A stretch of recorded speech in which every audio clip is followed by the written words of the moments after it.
Alors oui, quelqu'un m'a dit, mais parle de tes livres, Raymond. Alors j'ai du mal, comme tous les surdoués, on a du mal à parler des choses qu'on fait. Quoique moi maintenant, je commence à être rodée. Donc je vais vous parler de ce livre que j'ai écrit, qui s'appelle Vogel les psys, que j'ai écrit en 2003, que j'ai sorti dans ma maison d'édition en 2003. J'avais déjà sorti 5 livres avant chez un éditeur, mais je savais que Vogel les psys, ça ne serait pas forcément un titre qui serait reçu à l'édition. Pour ces motifs, j'ai monté ma maison d'édition. Voilà, donc Vogel et Psy, évidemment, c'est une histoire très difficile, puisque je raconte les premières années où, ayant plongé dans l'agoraphobie, j'ai essayé de demander c'est quoi ma maladie, qu'est-ce que j'ai, qu'est-ce qui se passe, et que personne ne va me répondre pendant des années. Pendant des années, je ne vais avoir aucune réponse, ni des psys, ni des médecins, ni des psychiatres. On va me faire des tas d'analyses. Voilà, je vais évidemment échapper à l'internement psychiatrique parce que j'ai un père qui est puissant et qui n'aurait pas laissé faire. Mais bon, voilà, donc je vais être un peu la femme laissée pour compte, vous voyez, celle que... Et alors je vais commencer à cacher, ce qui va me demander une énergie colossale, jusqu'au jour où j'en ai marre et je finis par avouer que je suis agoraphobe. Voilà, et j'avoue d'autres choses dans ce livre qui sont des parcours de vie.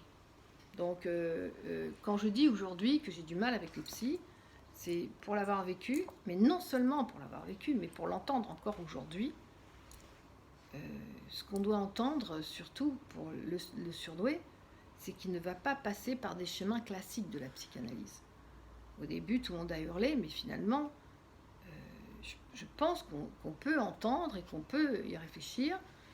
J'aimerais beaucoup faire une session et d'inviter tous les professionnels à venir échanger. J'essaye de voir sur quels moyens, parce que je sais que c'est des gens qu'on invite. Je n'ai pas forcément les moyens d'inviter le monde entier, mais si je pouvais, ça serait avec plaisir. Donc on va voir comment est-ce qu'on peut faire avec les personnes qui ont été formées sur l'académie, sur mon académie, qui est une école, qui n'est pas une formation, qui est une école de psychanalyse, qui est un vent d'école, comme il y a eu Lacan, comme il y a eu Freud, ben oui, le vent Hazan. Voilà, et c'est-à-dire que oui, j'ai dû modifier des choses sur la psychanalyse pour que ça devienne compréhensible. Il y avait après vérification. Et effectivement, quand j'ai déposé les grands schémas de la psychanalyse, je me suis aperçue qu'il y a un truc qui ne collait pas. Et finalement, en cherchant les principes de la bulle, en reprenant Lacan, en reprenant Freud et Jung, j'ai réussi à trouver que le surdoué passait par un autre cheminement. Voilà, et surtout que le surdoué avait une vie à l'envers. Donc, Vogel et Psy, c'est le récit d'une personne qui, évidemment, à qui on ne va pas dire, parce qu'on ne sait pas dans ces époques-là, dans les années 80, qu'on ne sait pas ce que c'est qu'une surdouée. Donc c'est pour ça que cette histoire de surdoué, ce n'est pas un métier pour moi, mais c'est un vrai combat. D'arrêter de faire souffrir des personnes qui sont subtiles, intelligentes, et qui souffrent simplement parce qu'elles sont différentes.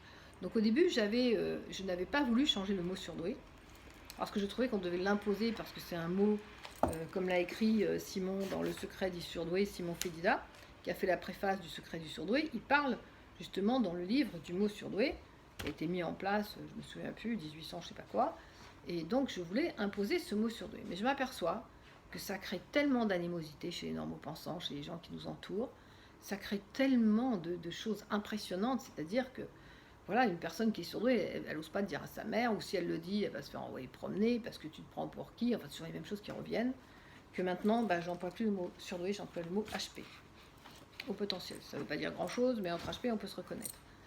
Voilà, et ensuite, j'ai déposé évidemment cette théorie HPI-HPE, donc je vous prépare le livre, qui devrait sortir dans quelques mois. Et voilà, c'était Vogel et Psy. Voilà, je vous embrasse et je vous dis à très vite. Mais tout ça dans une grande plaisanterie, parce que nous, les surdoués, vous savez quoi, on se prend jamais au sérieux. Mais on est très sérieux. Je vous embrasse.